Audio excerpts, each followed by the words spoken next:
A young girl's behavior took a concerning turn, prompting her mother to take action. Whitney, determined to ensure a safe environment for her daughter, Rayleigh, decided to set up a hidden camera. What she witnessed on the footage left her heartbroken. The year 2011 marked a significant chapter for the Matney family of Springdale, Arkansas, when they eagerly anticipated the arrival of their newborn daughter. Whitney and Chris were overjoyed when Rayleigh came into their lives, bringing a sense of renewal to their family dynamic. With Whitney pursuing law school, finding a trustworthy caregiver was paramount. After reaching out for recommendations on Facebook, an old high school friend, Melissa Medina, expressed interest in the position. Despite receiving positive feedback about Melissa, Whitney understood the importance of exercising caution when entrusting someone with her child's care. Scanning Melissa's Facebook profile and contacting a reference provided reassurance, leading Whitney to believe she had found a reliable caregiver. However, the hidden camera would soon reveal a heartbreaking truth. Bringing Melissa in to meet her daughter seemed to go smoothly, leaving Whitney with no reason to suspect any trouble. Whitney was a determined individual, far from being a stay-at-home mom or solely a wife. After a few months of Melissa caring for Rayleigh, Whitney felt ready to return to work, though the thought of leaving her daughter caused her tremendous anxiety. Handing Rayleigh over to Melissa on the first day back at work initially brought relief to Whitney and Chris. Everything appeared fine upon their return home. However, that evening, they noticed a shift in Rayleigh's behavior. Unable to pinpoint the cause, Whitney's unease grew. Was Rayleigh sick? Was she simply tired from adjusting to the new routine? The couple grappled with these questions, finding no clear answers. Rayleigh, typically full of energy, began taking unusually long naps, leaving Whitney puzzled. Were they overanalyzing every aspect of their child's behavior? Common for first-time parents. To ease their concerns, Whitney took Rayleigh to the doctor, emphasizing her daughter's apparent discomfort. Despite Whitney's concerns, the doctor found no physical issues, suggesting Rayleigh might be experiencing separation anxiety, a common occurrence in children her age. While separation anxiety typically manifests as clinginess and crying when parents aren't present, Whitney couldn't shake her doubts. Something about Rayleigh's behavior seemed off, raising a new set of worries for the concerned mother. Despite her efforts to dismiss her suspicions, Whitney's intuition persisted, leading her to believe that Melissa might be responsible for Rayleigh's distressing behavior. Determined to uncover the truth, Whitney embarked on her own investigation. After weeks of deliberation, she decided it was time to take action. Procuring a clock with a discreetly embedded camcorder, Whitney set out to capture any potential misconduct by Melissa. When she anxiously reviewed the footage, her worst fears were confirmed. Whitney watched with a mix of disbelief and fury as the camera captured Melissa's alarming actions. The betrayal cut deep when Whitney realized that Melissa had manipulated the situation, turning the clock's hidden lens against her. Questions swirled in Whitney's mind. Did Melissa knowingly deceive her? Or was she oblivious to the surveillance? With trembling hands, Whitney connected the camcorder to her computer, hoping for clarity. Each moment felt like an eternity when she awaited the playback. Was there more to the recording than just a blank wall? Had Melissa somehow tampered with the device? These questions gnawed at Whitney's conscience, fueling her determination to uncover the truth. It turns out that the youngster experienced abuse on a regular basis. Rayleigh was left in a jumper by Melissa for 2 hours without anyone coming to rescue her. As evidenced by the video, she was left hungry, dehydrated, and in agony. She spent hours upon hours being immobile. Melissa followed her own path. The nanny cam continued to record Melissa abusing her children violently. She was observed severely slapping and shaking Rayleigh to persuade her to stop. This is usually when her tears would end. Melissa was not the person they believed her to be. Shaken infant syndrome, which can result in serious brain damage, is well known to inflict long-term harm to babies. However, there are no outward symptoms, making it difficult to determine whether the baby is affected unless you actually witness it. There was finally an explanation for why Rayleigh was acting so differently, but Whitney was so shaken and upset by what she was seeing that she hurried her daughter to the emergency room out of fear for the worst. For Melissa, Whitney called the police and gave them all the information they needed because Melissa was caught on camera abusing a helpless child. The following day, Melissa arrived at work as usual, but she had no idea that the day would be anything but ordinary for her because the cops ambushed her as soon as she stepped out of her car. Almost immediately, she was escorted to the police station, Whitney managed to capture one last snapshot of her being taken into custody through her front window. Finally, Melissa was facing the consequences she deserved. A heartless individual who preyed on the innocent and vulnerable. However, there was a setback, due to it being Melissa's first offense. She could only be charged with a Class D felony. She was accused of endangering the welfare of a minor, the lowest felony charge applicable. This meant that Melissa wouldn't face substantial consequences for her actions, with a maximum of 3 months in jail. She could even resume her job as a nanny afterward, with the charge possibly expunged from her record in 3 years. The absence of a national registry for child abusers meant she could potentially harm another child in the future. Determined to prevent this, Whitney took a crusade to the media, sharing her story with anyone who would listen. But Whitney knew that simply spreading the word might not be enough to keep Melissa away from other families. Thus, she embarked on a mission to introduce legislation that would establish Arkansas as the first state with a child abuse registry.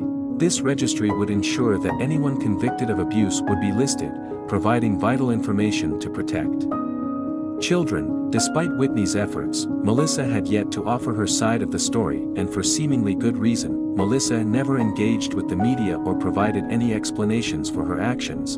Her motives remained a mystery, but one thing was certain: she would never work as a nanny again. Whitney dedicated herself to ensuring that no other child would suffer abuse at the hands of a caregiver. She tirelessly campaigned and amassed hundreds of supporters, leveraging her law degree to bolster her cause with professional and constitutional arguments. Rayleigh underwent extensive testing and scans when she was first admitted to the hospital, and remarkably, there's no significant brain damage. The Matney family is thriving, with Whitney recently sharing in an interview that Rayleigh is full of energy, sass, and constant smiles. While there's a possibility of psychological issues emerging later due to shaken baby syndrome, the family is prepared to tackle any challenges that may arise with resilience and love. That's all about the first story, and now let's watch another similar one. Victoria, a vibrant 9-year-old, reveled in the joy of running and playing with her classmates during recess.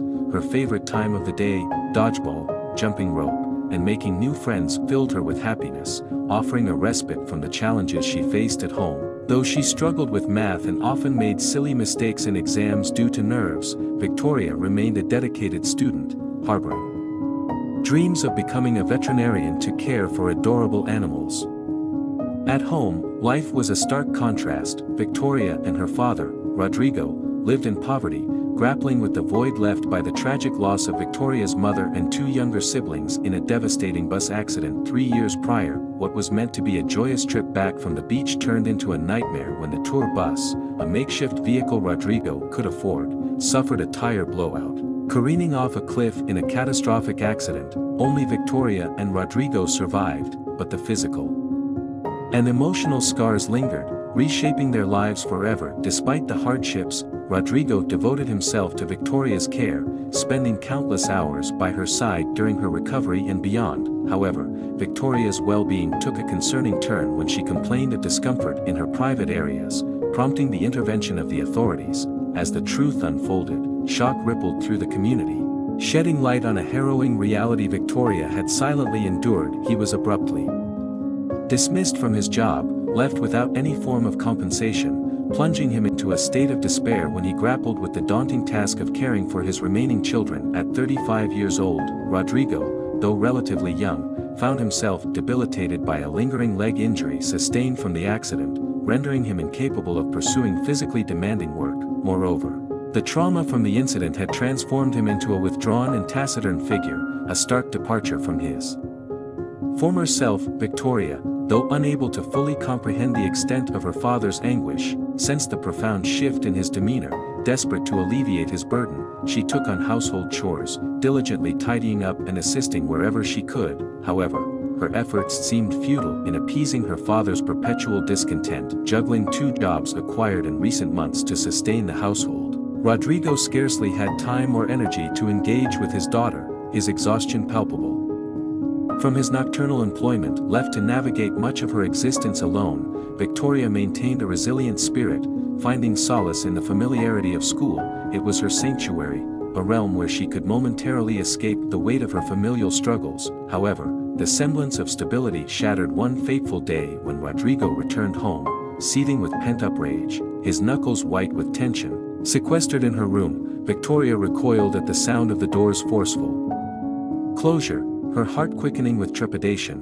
When Rodrigo loomed in her doorway, his demeanor volatile and intoxicated, her fear intensified. His accusatory inquiry about her absence from school on a Saturday only exacerbated the tension, leaving Victoria bewildered and on the verge of tears, unable to comprehend the source of her father's ire. However, despite her efforts to regain a sense of normalcy, Victoria found herself gripped by an inexplicable fear 2 days later, on Monday, awakening to a peculiar sensation, a discomfort in her private area.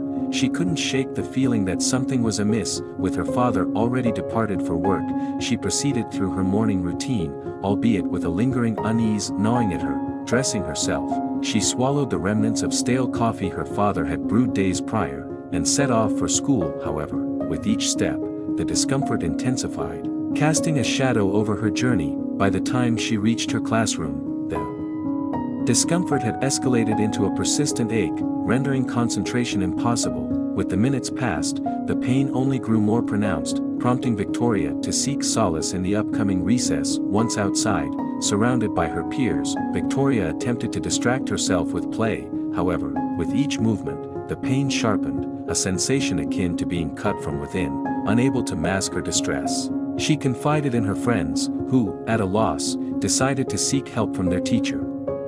Clara, observant of Victoria's distress, approached with concern, inquiring about her well-being.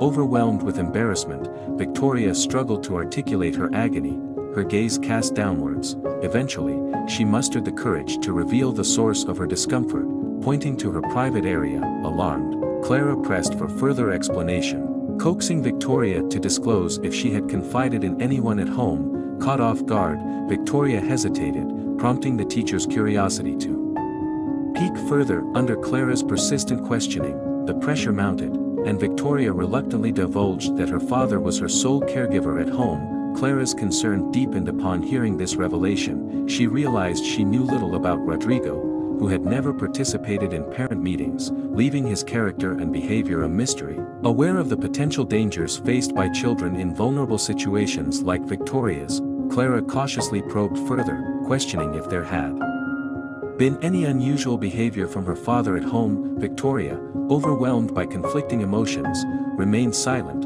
her mind flashing back to the day Rodrigo's frustration had exploded in her room. Unable to articulate her concerns, she assured Clara that everything was fine, that the pain had subsided. Desperate to avoid raising suspicion, Victoria returned to her seat, concealing her suffering beneath a facade of normalcy. Despite Victoria's attempts to mask her distress, Clara couldn't shake her growing concern. Throughout the class, she observed Victoria's distracted demeanor, noting the signs of pain she attempted to conceal. Troubled by her students' plight, Clara resolved to find a way to help. Days passed, and Victoria continued to endure the agonizing pain in solitude, her fear mounting with each twinge. Alone and uncertain, she struggled to confide in anyone. Meanwhile, another teacher, Laura, also noticed Victoria's distress and gently prodded her for answers. However, Victoria, gripped by fear, maintained her facade of normalcy, insisting that everything was fine. Despite the turmoil within, Laura,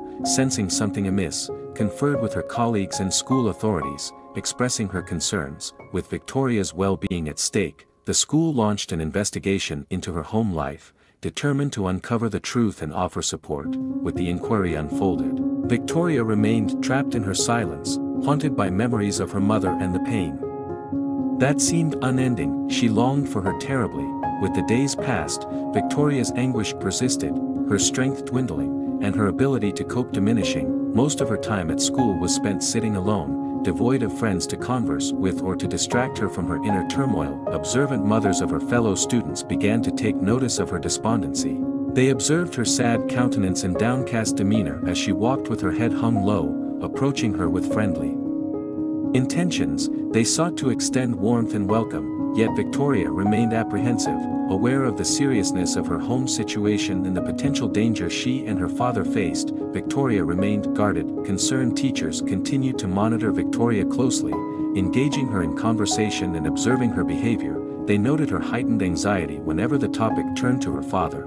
Fueling their suspicions further, Then, one day, Victoria arrived at school feeling the familiar intensity of pain that had plagued her in recent days. Suddenly, the pain became unbearable, reducing her to desperate tears. Clara, who was teaching the class, rushed to her aid, asking urgently, "Victoria, what's wrong?" The girl could only cry in response. Clara scooped her up and hurried to the nurse's office, alerting the school director, recognizing the severity of the situation. The director called for emergency assistance. Meanwhile, Rodrigo, Victoria's father, received a frantic call at work and immediately rushed to his daughter's side. Upon arrival, he found her sobbing uncontrollably. Attempting to soothe her, he asked gently, "My dear, what happened? Tell Daddy what's wrong." Victoria could only whimper in agony. Finally, in a voice strained with pain and fear, she expressed her desire to go home, yet she feared his reaction to being called away from work. Despite understanding his responsibilities, she feared his potential anger. The agony overwhelmed her once more, and she began to scream. He was overcome with terror, witnessing his little daughter in such distress. The school teachers watched his reaction closely, adding to his anxiety. To exacerbate the situation, at that moment, two policemen entered the room with stern and resolute expressions. Rodrigo was bewildered and anxious, seeking an explanation. The policemen pulled him aside, informing him gravely that they had received a report of violence involving Victoria. Rodrigo was in shock, unable to comprehend the accusation, when the policeman approached him and restrained him, stating that he was being arrested on suspicion of serious assault against a minor. Rodrigo's disbelief turned to desperate protest. He vehemently denied the allegations, professing his love for his daughter and asserting his innocence to everyone present. However, his pleas fell on deaf ears, and the police proceeded to take him away forcibly. Rodrigo's heart broke seeing his daughter look so scared and confused when he was being carried away, and his cries for her reverberated throughout the room. When Victoria saw her father taken into custody, she was filled with fear and thought she had some sort of responsibility for his situation. Her father's sorrowful wails blended with her own in a devastating duet of hopelessness. The events that were transpiring shocked the entire school community. Parents were worried about their own children's safety, and many were incensed at the thought of a father hurting his own daughter. When Victoria was hurried to the hospital for critical medical attention, the school principal fought to keep things under control. Rodrigo, meantime, was fuming with rage and frustration inside the chilly police station. All he could think about was his daughter's safety, therefore he couldn't understand why he was being accused of such a horrible act. Rather than offering her consolation and reassurance that everything will be okay, he discovered himself imprisoned in a hard, unpleasant cell with uninterested police officers surrounding him. "I swear, I didn't do anything," Rodrigo begged, trying to persuade the authorities that he was innocent. "I could never do my daughter any harm. More than everything in the world, I adore her." The cops looked at him dubiously. "Sir, you must realize that we are dealing with a very serious matter. We must look into this as thoroughly as we can. There is nothing to be afraid of if you have nothing to conceal. All we are doing is adhering to protocol." Rodrigo felt guilty and humiliated. He was unable to understand how this could be occurring. "All I want to do, sir, is see my daughter. I'm not by her side, and she's there right now, in pain," he begged. "Father, I need to know that she's okay." But the agents refused to budge, disregarding his entreaties. At that point, some inmates came up to him. One said, "What happened, brother?" To the other, Rodrigo inhaled deeply, letting the tears fall. "I was detained, and my daughter is ill and in a lot of agony." His voice quivered with passion when he answered, "They think I did something to her, but I swear I would never hurt my little girl." The detainees looked at each other, suspicion clearly visible in their eyes. "Bro, children are priceless. You will pay a heavy price if you truly did harm them. Although the details of what transpired are unknown, your presence here suggests that someone has suspicions for him." The scenario appeared to be becoming more dangerous and intricate. Rodrigo moved to the other side of the cell and sat down, but he could still hear what they were talking about. He was plagued with doubt and fear. What if they thought he had hurt his own daughter? He ought to be imprisoned indefinitely, said a close prisoner. A beat skipped by Rodrigo's heart. Before it was too late, he realized he had to find out what was going on and demonstrate his innocence. Was he really innocent? Though Victoria was in the hospital, lying in bed with a dose of painkillers to ease her discomfort, she was gently advised that she will be examined by the doctor. The little girl became fearful and anxious when she saw bloodstains on Victoria's clothing and yearned for her father to be there. Victoria cried uncontrollably even after Clara, Laura, and the director tried to comfort her. The physician performed examinations and collected samples quickly. At last, she walked over to say hello to Victoria. "Hello, princess, where is the agony when you feel it?" she asked. Victoria gestured to her abdomen. After checking her abdomen, the doctor assured her that everything was okay, but she had news to share, both good and bad. "The good news is that your tummy is fine, but the bad news is that you have a urinary infection," she kindly stated. "But don't worry, we'll give you medicine to help with that, okay?" Victoria was also told by the doctor that she was going through the start of puberty, which may have added to her discomfort. She made it clear that there was no sign of assault and that Victoria's body was responding naturally to her circumstances. The director, Clara, and Laura all exhaled a sigh of relief. With their suspicions dispelled, they were filled with tremendous guilt for not providing Rodrigo an opportunity to clear his record. They called the police station right away and demanded that Rodrigo be released. The guard opened Rodrigo's cell and said, "So, you really are innocent, huh?" as Rodrigo started to cry with relief. The kind father of Victoria had been proved right despite his lack of personality and worn-out appearance. Rodrigo led a difficult life that was devoted to raising his daughter. That didn't mean he would hurt her again, though, unfortunately, he frequently didn't have complete knowledge of his daughter's circumstances because of his hectic job schedule and financial difficulties. He turned to collecting cans at nightclubs and clubs as a last resort after losing one of his jobs. Despite all of these difficulties, his greatest love was for his daughter Victoria, who had survived a terrible accident and was his only surviving relative. At last, Rodrigo's reunion with Victoria was possible. At the hospital, he was waiting anxiously, his pulse pounding with excitement. Victoria rushed into his arms, and the two of them sobbed and held each other close. Rodrigo swore to be by his daughter's side no matter what, and he apologized for everything she had to go through. The teachers and the school director rushed to apologize to Rodrigo,